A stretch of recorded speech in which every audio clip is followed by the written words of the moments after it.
오늘 함께 은혜 받으실 말씀은 여호수아 8장 우리 1절에서 9절까지 말씀을 우리 함께 봉독하시도록 하겠습니다. 여호수아 8장 1절에서 9절까지입니다.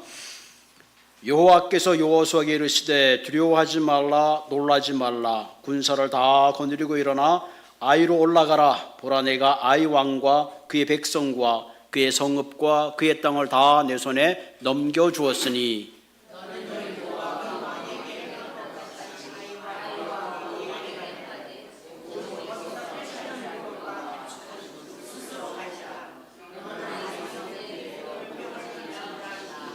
이에 여호수아가 일어나서 군사와 함께 아이로 올라가려 하여 용사 3만 명을 뽑아 밤에 보내며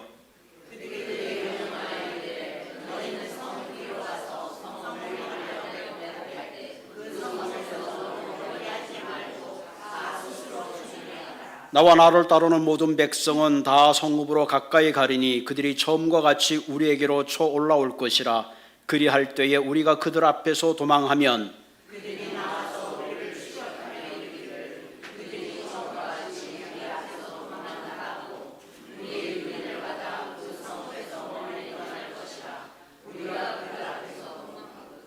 너희는 매복한 곳에서 일어나 그 성읍을 점령하라. 너희 하나님 여호와께서 그 성읍을 너희 손에 주시리라.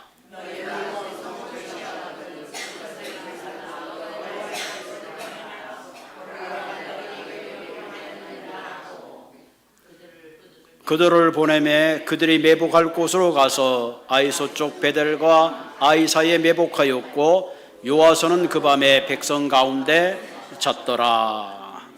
아멘. 사실은 여기 35절까지인데 여러분들 아마 집에서 다 읽고 오셨다고 제가 믿겠습니다. 잤더라. 여기까지 9절까지 이 시간에 우리 성가대 찬양해 주시겠습니다.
귀한 찬양 감사합니다. 성령의 충만을 부어 주소서. 주님이 우리를 축복하실 때는 찔끔찔끔 하시는 게 아니라 부어 주시는 그런 분이시죠. 늘 넉넉하신 그런 분입니다. 오늘도 우리가 귀한 말씀 나눌 때에 성령의 부어 주심이 여러분들에게 있기를 주님의 이름으로 소원합니다. 우리가 기도할 때 하나님이 특별한 성령의 은혜가 함께 하십니다. 또 우리가 말씀을 읽을 때에 성령께서 함께 하시고, 또 우리가 말씀을 들을 때에 성령께서 함께 하십니다. 지난주에는 아이성에서의 실패를 나누었죠. 교만한 마음으로 아이성에 갔다가 그만 패하고 온 백성이 간담이 서늘해지는 그런 걸 경험했다면, 오늘은 이제 아이성에서 승리, 지난 주간이라 오늘은 승리에 대한, 하나님의 은혜에 대한 그런 것들을 함께 나누려고 합니다.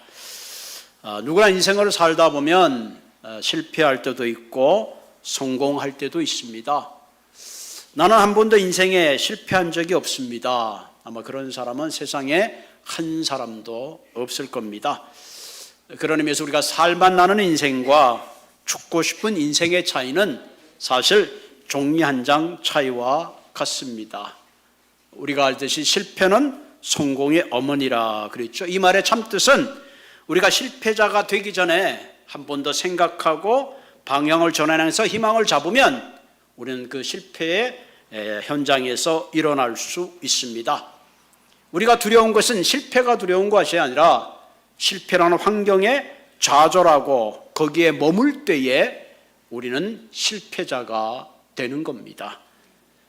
여러분, 미국의 기찻길의 사거리에는 이런 사인판이 있죠. Stop, look, listen.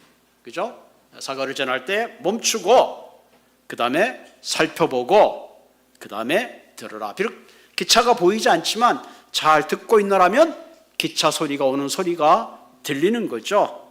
마찬가지입니다. 우리의 인생에 어떤 실패가 찾아왔을 때에 당황하는 것이 아니라 잠시 멈추고 주위를 돌아보고 가만히 기다리다 보면 내 속에서 들려오는 그런 세미한 음성을 듣게 되는 거죠. 그러므로 인생에서 중요한 것은 실패가 찾아왔을 때가 중요한 것이 아니라 어떻게 하면 내가 실패자로 멈추지 않고 그 자리에 일어날 수 있는가 하는 것이 대단히 중요합니다. 어느 농가에 한참 가뭄이 있을 때에 당나귀가 그만 우물에 빠지고 말았습니다. 농부가 큰일 났죠.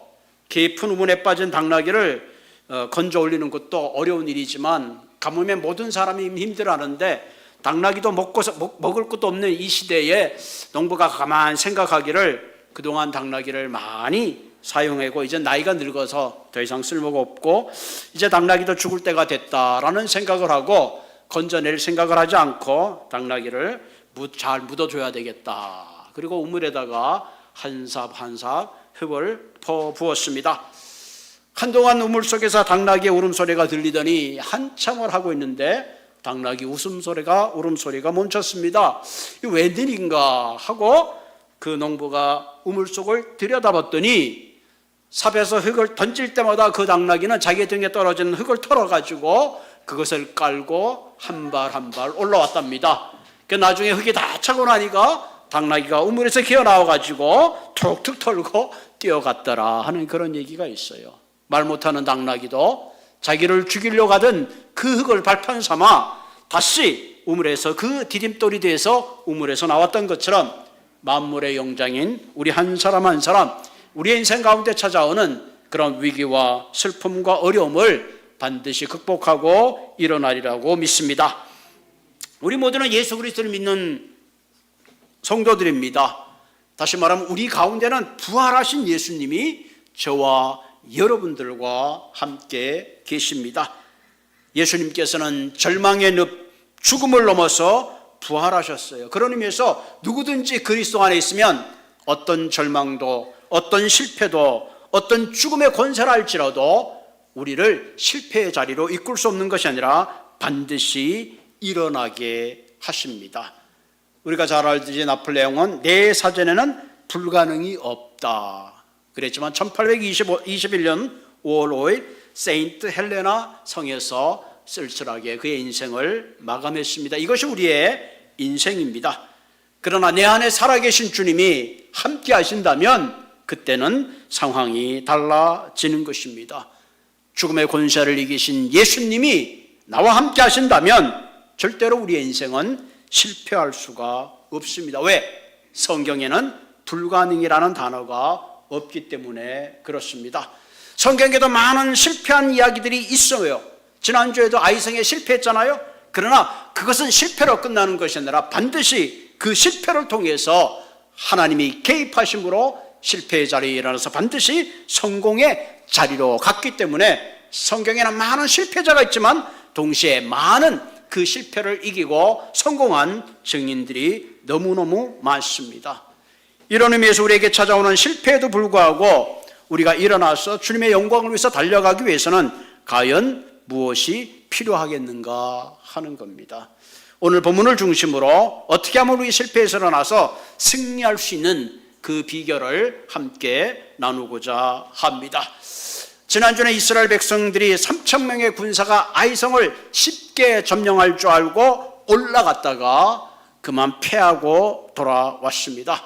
그들의 마음속에 교만함이 있었고 무엇보다도 하나님이 갖지 말라는 하나님의 것을 탐욕을 가짐으로 말미암아 그들은 그 전쟁에서 전열을 상실하고 온 백성들의 마음이 녹아내렸습니다. 심지어는 여호수아의 그 탁월한 리더십마저도 큰 흠집이 생기고 말았습니다. 그 상황을 생각할 때 도저히 이스라엘 백성들이 다시는 아이성을 공격해서 이기는 것이 불가능해 보입니다. 그런데 오늘 본문에서는 이런 실패에도 불구하고 이스라엘 백성들이 다시 아이성을 올라가서 큰 승리를 거둔 그런 이야기를 오늘 우리들에게 들려주고 있습니다. 우리가 봉독하지는 않았지만 본문 25절과 28절에 보면 이렇게 표현하고 있습니다. 그날에 엎드려진 아이 사람들은 남녀가 모두 12,000명이라. 여러분, 그 아이성에 있던 모든 사람들이 그 하루의 전쟁에서 12,000명의 주민이 진멸됐습니다. 28절에 보면 이에 여호수아가 아이성을 불살라 그곳으로 영원한 무더기를 만들었더니 오늘까지 항폐하였더라. 한마디로 여호수아와 이스라엘 백성들은 아이성에 올라가서 큰 대승을 거뒀습니다. 어떻게 그들이 실패했던 현장에서 이와 같은 승리하게 되었을까요? 그 이유는 하나님이 함께할 때에 그들은 실패의 자리에서 진정한 승리자로 거듭나게 된 겁니다. 때로 우리의 인생을 살다 보면 우리의 힘만으로 실패를 넘어설 수 없습니다. 그러나 하나님이 도와주면 가능합니다. 우리가 잘 아는 말씀 있죠? 내게 능력 주시는 자 안에서 내가 모든 것을 할 수 있다. 내게 능력 주시는 자 안에서입니다. 바깥에서가 아니에요. 주님이 내 안에서 역사하실 때에 우리는 불가능이 없고 가능하게 되는 것이며 내가 감당할 수 없는 그런 힘을 주셔서 모든 실패의 자리에서 일어나게 하신다는 사실입니다. 그런 의미에서 우리가 실패의 자리에서 승리의 자리로 가기 위해서는 세 가지 중요한 요소가 필요합니다. 우리가 먼저 하나님의 음성을 들어야 합니다. 두 번째가 하나님의 전략을 따라야 합니다. 그리고 마지막으로는 하나님이 주시는 사명의식이 있을 때에 우리는 실패의 자리에서 승리의 자리로 옮겨갈 수가 있습니다. 자, 첫 번째로 우리가 하나님의 음성을 들을 때에 우리는 실패의 자리에서 일어날 수가 있습니다. 때때로 내가 힘들고 어려울 때 사람의 음성도 격려가 되지만 그러나 그것은 순간적인 격려라면 하나님의 음성은 우리로 하여금 진정 일어날 수 있는 힘과 용기를 주신다는 사실입니다. 본문 1절에 보면 이렇게 하죠. 여호와께서 여호수아에게 이르시되, 낙심한 여호수아에게 다시 하나님께서 찾아왔죠. 그리고 두려워 말라, 놀라지 말라. 이 말씀은 하나님께서 모세의 뒤를 해서 여호수아가 이스라엘의 지도자가 되었을 때 제일 먼저 찾아와서 했던 말씀이 두려워하지 말고 놀라지 말라. 군사를 다 거느리고 일어나 아이성을 올라가라. 보라, 내가 아이 왕과 그 백성과 그 성읍과 그의 땅을 다 내 손에 넘겨주었으니, 넘겨줄 것이다가 아니라 이미 넘겨주었다 하는 거죠. 하나님께서는 실패한 요소를 찾아오십니다. 마찬가지로 하나님은 오늘 이 시대에도 낙심하고 절망하고 있는 사람들을 찾아오셔서 일으켜주시고 격려하고 용기를 주십니다.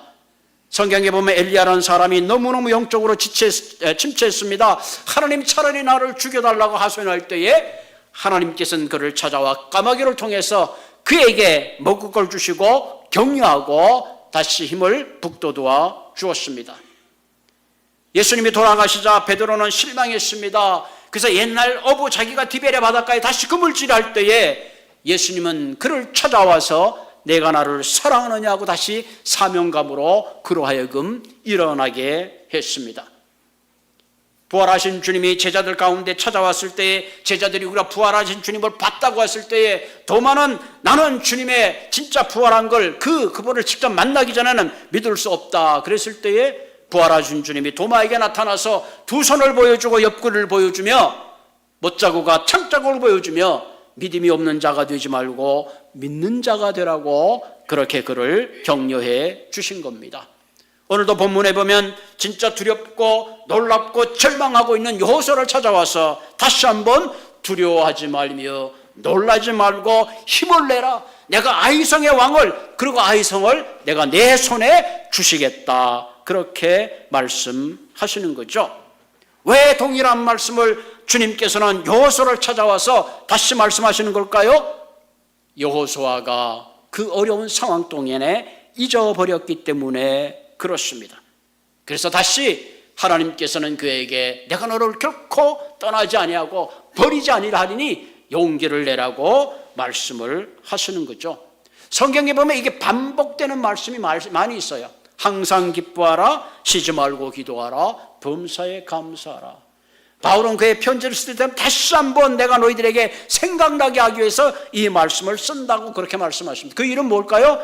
다시 하는 말씀은 그 말씀을 잊어버렸기 때문에 기억나게 하시는 거예요. 그러니까 성경 말씀에 주님이 다시 반복하는 말씀이 있다면 내가 이 말씀을 다시 기억하도록 하나님께서 그렇게 하시는구나 하고 그 말씀을 읽으시면 됩니다.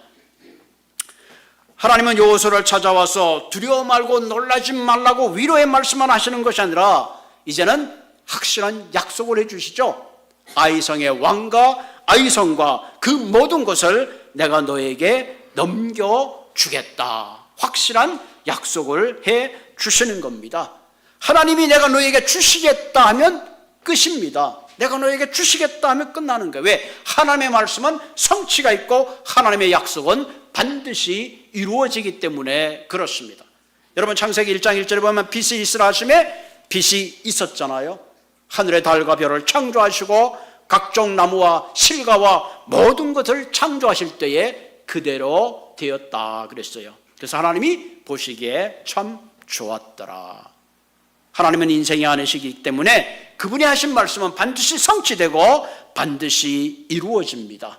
그런 의미에서 우리가 실패의 자리에서 일어나기 위해서는 반드시 하나님의 음성을 들어야 될 뿐만 아니라 그분의 약속의 말씀을 붙잡아야 합니다. 그러면 우리가 그 자리에서 일어날 수 있습니다. 이스라엘 백성들이 아이성에 쳐들어갔다가 실패했던 가장 중요한 이유가 하나님의 음성을 무시했습니다. 여리고성이 무너져 내리자다 그들은 사기가 충천했고 자신감에 가득 찼고 교만한 마음으로 가득 찼습니다. 이제는 어떤 성이든지 우리가 무너뜨릴 수 있다는 그런 자만심이 결국 그들은 성공적으로 아이성을 무너뜨린 것이 아니라 실패하고 말았습니다. 그런 의미에서 우리는 날마다 사실은 주의 음성을 들을 수 있어야 합니다. 그리고 주님의 약속의 말씀을 붙잡아야 합니다. 성경에는 하나님의 약속의 말씀이 365가지 이상이라고 된다 그러죠. 이 말은 뭐예요? 매일매일 우리의 삶이 그 하나님의 약속의 말씀을 붙잡고 그 음성을 듣고 살아야 된다는 사실입니다. 그러면서 오늘 우리가 이 말씀을 통해서 다시 한번 우리가 생각해야 합니다. 내가 정말로 주님의 음성에 귀를 기울이고 있는가? 내가 정말로 하나님의 약속의 말씀을 붙잡고 의지하고 신뢰하고 살아가는가?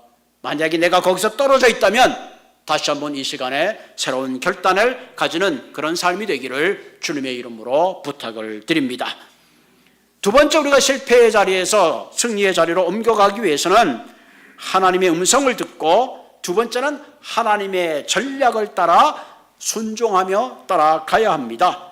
자, 본문 2절에 보면 두려워 말고 놀라지 말라, 내가 여리고 성을 너희들에게 주겠다, 그렇게 말씀하신 다음에 어떻게 주는지, 주는 방법에 대한 이야기를 기록하고 있습니다. 보면 2절에 보면 너는 여리고와 그 왕에게 행한 것 같이, 네가 여리고와 그 왕에게 행한 것 같이 아이와 그 왕에게 행하되 오직 거기서 탈취한 물건과 가죽은 스스로 가지라. 너는 아이성 뒤에 복병을 둘지니라. 자, 여리고성을 무너뜨릴 때와 아이성을 점령할 때 좀 약간 다른 걸 보게 되죠. 너희들이 여리고성 같이 똑같이 내가 그 왕을 너희들에게 주는데 중요한 건 뭐예요? 거기에 탈취한 물건을 갖추곤 너희들이 킵해도 된다. 그 다음에 나중에 그 아이성을 어떻게 하느냐? 아이성을 도는 것이 아니라 복병을 둘지라, 그렇게 말씀하고 있습니다. 여러분, 그 지난주에 헤렘이라는 얘기, 헤렘은 하나님의 것이라 그랬죠. 여리고성을 점령했을 때 그 첫 성은 모두가 하나님께 바쳐야 되는 겁니다.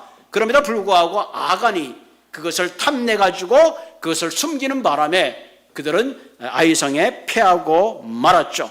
그런데 이번에는 하나님께서 아이성을 점령할 때는 탈취한 물건 가운데 가축과 물건들은 소유하라, 그렇게 분부하시는 것을 볼 수 있습니다. 여러분, 우리가 하나님 말씀보다 먼저 가면 안 돼요. 하나님이 말씀하신 후에 가면 되는 거예요. 아간처럼 하나님이 하지 말라는 걸 거역하고 먼저 하는 순간에 그것은 죄가 되고 불법이 되는 거죠. 여러분, 우리 인생에 승리할 수 있는 길은 하나님이 먼저 가게 하시면 돼요. 그리고 우리가 따라가면 됩니다. 내가 말씀보다 하나님보다 앞서가는 순간에 우리 인생은 고난이 다가오고 어려운 삶 가운데 처할 수밖에 없습니다. 그래서 우리가 마태복음 있잖아요. 너희는 먼저 그의 나라와 그의 의를 구하라. 그리하면 이 모든 것을 너희에게 더하리. 너희는 먼저 그의 나라와 의를 구하라. 여러분, 우리 인생이 부유하게 풍요하게 사는 방법 중에 하나는 항상 주님이 먼저 가시게 하면 됩니다. 그러면 따라가면 아무런 문제가 없습니다. 뭐라 그랬어요? 그러면 이 모든 것을 너희에게 더하시리라. 내가 필요한 것이 이거 있고 저거 있고 많이 있는데 내가 주님의 나라를 먼저 구하면 우리의 필요를 주님이 채워주신다는 사실입니다. 때때로는 이런 생각, 내가 말씀대로 살면 손해날 것 같고, 내가 말씀대로 살면 세상에 뒤처질 것 같고, 내가 말씀대로 살면 바보 같은 인생이 될 것 같지만 사실은 아니에요. 말씀대로 사는 게 어려워서 그렇지, 말씀대로만 살면 하나님이 뭐라 그랬어요? 나의 필요를 다 채워주신다. 내가 하루 24시간이 모자라도 열심히 일해서 나의 필요를 채우는 것보다 만군의 주인이신 그분이 내 필요를 채워준다면 당연히 우리는 더욱더 부유한 삶을 살 수밖에 없는 거죠. 두 번째, 여호수아에게 분부하신 것은 정예 부대를 아이성 서쪽에다가 매복시키라 하는 거죠. 특별한 이 스트레이지, 전략을 말씀하죠. 그동안 이스라엘 백성들은 늘 정면 돌파를 했잖아요. 바로의 군대가 찾아올 때 하나님께서 홍해를 갈라서 바로의 군대를 수장시켜버렸습니다. 심지어는 범나감는 요단강을 마른 땅처럼 그들은 건넜어요. 그리고 여리고성도 여리고성을 그들의 성 주위를 돌 때 여리고성이 무너져 내리고 말았습니다. 그런데 이번에는 하나님께서 특별한 지시를 하는 거예요. 너희들이 아이성 서쪽에 매복을 시키라는 거예요. 하나님은 우리를 인도하실 때 어떤 상황에 맞게, 전략에 맞게 우리에게 말씀하신다는 사실이에요. 우리가 기도할 때 하나님은 어떨 때는 급하게 응답하시기도 하지만 어떨 때는 그 응답이 더디 오는 것도 있고, 어떤 기도의 응답은 내 때가 아닌 내 차식 때에 이루어지는 경우도 종종 볼 수가 있습니다. 어떨 때 우리는 문제 해결을 위해서는 정면 돌파가 최선인 것처럼 생각할 때가 있어요. 물론 그럴 때도 있습니다. 오늘 본문에 보면 하나님은 정면 공격을 유도하시는 것이 아니라 서쪽에 5,000명을 매복하고 있다가, 그리고 너희들이 정면으로 들어가면 아이성에 있는 군대들이 너희들이 지금 오고 있구나, 그리고 막 싸우러 나오잖아요. 그럴 때 슬그머니 도망을 가면 그들이 쫓아오는 거야. 지난번에 우리가 이겼는데 이 사람들이 또 도망가는구나, 열심히 쫓아갑니다. 한참을 쫓아가고 있는데 뒤에서 보니까 아이성에 불이 나고 있는 거야. 야, 이거 우리 성에 불이 나는구나. 다시 뒤돌아가려고 했더니 쫓아가준 군대가 반대로 다시 방향을 돌려서 쫓아옵니다. 그리고 이미 성은 점령되어 있고 성에 있는 또 이스라엘 군대들이 양쪽에 공격해 옵니다. 완전히 진퇴양양, 그야말로 도간에 거친 지가 되고 말았죠. 그래서 오늘 본문에 보면 이스라엘 백성들이 그 순간에 아이성의 모든 백성이 죽었는데 무려 12,000명이나 죽었더라. 여러분 12,000명 생각하면 처음에 아이성을 쳐들어갈 때 이 사람들이 3,000명이 들어갔으니 말이 안 되는 거죠. 이스라엘 백성들은 하나님의 전략대로 정면 승부를 하기보다는 오히려 우회함으로 사상자를 덜 내고 큰 승리를 얻었습니다. 여러분 우리의 인생의 문제를 풀어갈 때는 때로는 직진하는 것도 필요하지만 때때로는 우회하는 것도 필요합니다. 만약에 서로가 관계에 오해가 생겼다, 그럴 때는 직진하는 게 좋아요. 그 오해의 원인을 풀어버리는 게 좋아요. 그것을 묵혀나면 점점 커져가지고 생각지 않는 큰 조그만 눈송이가 막 아발란치가 되어서 막 원수처럼 대하는 그런 경우가 참 많아요. 그래서 오해가 있을 때는 빨리 푸는 게 좋아요. 그러나 내 마음에 상처가 있고 이별의 아픔이 있을 때는 시간을 두고 함께 기다려주고 참고 그러다 보면 시간과 함께 회복되는 문제들이 있습니다. 여러분 우리가 여행을 할 때도 마찬가지죠. 내가 어디 간다 할 때 여행 목적지를 가지고 막 달려가면 그 여행이 피곤해져요. 내가 운전하는 그 과정이 다 여행이라고 생각하고 그냥 천천히 가다 보면 언제든지 그 여행의 목적에 도달하는 것을 여러분들이 경험했을 것입니다. 그러므로 우리가 우리 앞에 문제가 있을 때에 내 생각, 내 고집, 내 전략만 가지고 가는 것이 아니라 하나님 앞에 그 문제를 펼쳐놓고 하나님이 이 문제를 어떻게 하면 좋습니까? 라면 하나님이 반드시 여러분들의 상황에 맞는 전략을 반드시 가르쳐 주실 줄로 믿습니다. 여러분 시편 119편 71절에 보면 고난당한 것이 내게 유익이라 이로 인하여 내가 주의 율례를 배우게 되었나이다. 희한한 말을 하죠. 고난당한 것이 내게 유익이라. 저도 고난당하는 걸 싫어해요. 누구든지 고난을 피해가고 싶어해요.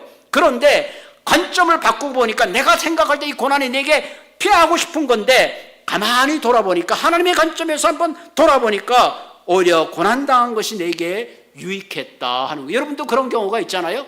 내 고난이 지금은 힘들지만 시간이 지나가 보니까 그 힘든 시간이 나에게 영적으로 성숙시키고 그 힘든 시간이 나로 하여금 기도의 자리로 오게 하고 그 힘든 시간이 나로 하여금 다른 사람을 이해하고 용서할 수 있는 폭이 넓은 그런 성숙한 인생으로 변화된 걸 보게 되죠.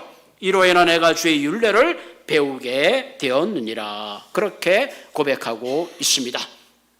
여러분 우리가 살다가 보면 좋은 상황도 만나고 나쁜 상황도 만납니다. 이때 우리는 내 관점을 내려놓고 하나님의 관점에서 한번 생각하면 내가 당하는 모든 상황이 반드시 나쁜 것만은 아니다 하는 그런 고백을 하게 되실 줄로 믿습니다. 우리가 실패를 당할 때 가장 먼저 해야 될 것은 하나님의 음성, 그분의 약속을 붙잡는 거예요. 두 번째는 내 관점을 내려놓고 하나님의 관점으로 그것을 한번 넓게 생각해 보는 겁니다. 세 번째로 필요한 것은 하나님의 목적, 뜻이 말하면 사명의 자리로 우리 삶이 이끌려져야 합니다. 여러분 여호수아와 이스라엘 백성들이 아이성을 점령하고 온 백성이 그리림산과 에발산 양쪽에 모였습니다. 그리고 거기에 제단을 쌓고 율법을 낭독하고 그리고 온 회중이 그 말씀을 듣는 모습이 후반절에 나와 있습니다. 지리학적으로 그리림산과 에발산은 팔레스타인의 가장 중앙 지역입니다. 다시 말하면 가나안의 가장 중심이라는 얘기죠. 다시 하나님이 거기서 제단을 쌓고 번제를 드리고 하나님께 제사를 드리게 하는 것은 이제 가나안 땅의 가장 중심에서 다시 한번 너희들이 이루어가야 될 가나안 정복에 대한 사명을 확인시켜 주시는 사건입니다.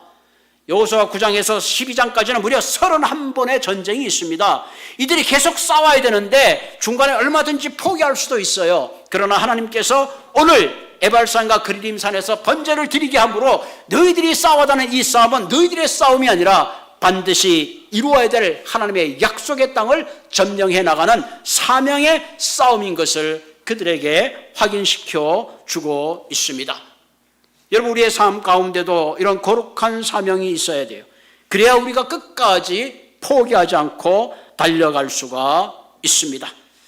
사도 바울이 그의 사역에 말할 수 없는 어려움이 있었지만 그는 주님이 나를 불렀다는 그 거룩한 사명 때문에 그는 달려갈 길을 마칠 수가 있었습니다. 로마서 14장 8절에 바울은 이런 고백을 합니다. 우리가 살아도 주를 위하여 살고 죽어도 주를 위하여 죽나니 그러므로 사나 죽으나 우리가 주의 것이로다. 바울은 이런 마음을 가지고 살았던 거예요. 내가 살아도 주를 위해서 살고 내가 죽어도 주를 위해서 살고 내가 살아있는 것도 유익하나 죽는 것도 주 안에서 유익한 것이라. 이것이 사도 바울이 가지고 있던 삶의 가장 중요한 목적의식이고 사명의식입니다. 우리가 잘 알죠. 중대시대 프톨레미는 천동설을 주장했습니다. 지구를 중심으로 달과 해와 모든 것이 돌아간다고 생각을 했습니다. 그러나 우리가 알듯이 코페르니쿠스는 아니다.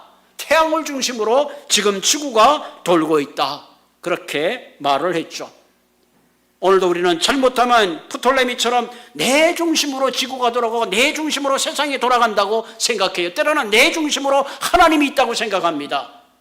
그것이 아니라 진정 하나님을 믿는 사람은 내 중심으로 하나님이 있는 것이 아니라 하나님이 중심으로 내가 있음으로 옮겨가야 합니다. 모든 일이 나 중심, 내 생각, 내 판단이 아니라 하나님의 중심, 하나님의 생각, 하나님의 관점으로 살아가는 사람, 이런 사람이 진정 하나님을 중심으로 살아가는 삶입니다. 그러면 오늘 이 말씀을 통해서 다시 한번 내 중심의 삶이 하나님의 중심의 삶으로 옮겨가는 한 분 한 분 되시기를 주님의 이름으로 부탁을 드립니다. 그러므로 이 말씀을 통해서 세 가지를 기억하시기 바랍니다. 오늘 이 순간에 내가 하나님의 음성을 듣고 하나님의 약속의 말씀을 붙잡고 살아야지, 뿐만 아니라 진정 주님 앞에 사명자로 살아가는 그런 한 분 한 분 되시기를 바랍니다. 주님은 우리의 인생에 반드시 전략을 가지고 인도해 주십니다. 주님의 전략을 따라, 그분의 방법을 따라, 그분의 계획을 따라 살다 보면 어느덧 우리 주님 앞에서 가장 기뻐하는 그런 인생의 아름다운 열매를 안기는 저와 여러분들이 되기를 주님의 이름으로 부탁을 드립니다. 같이 기도하겠습니다. 살아계신 하나님, 우리가 힘든 인생의 여정을 살다 보면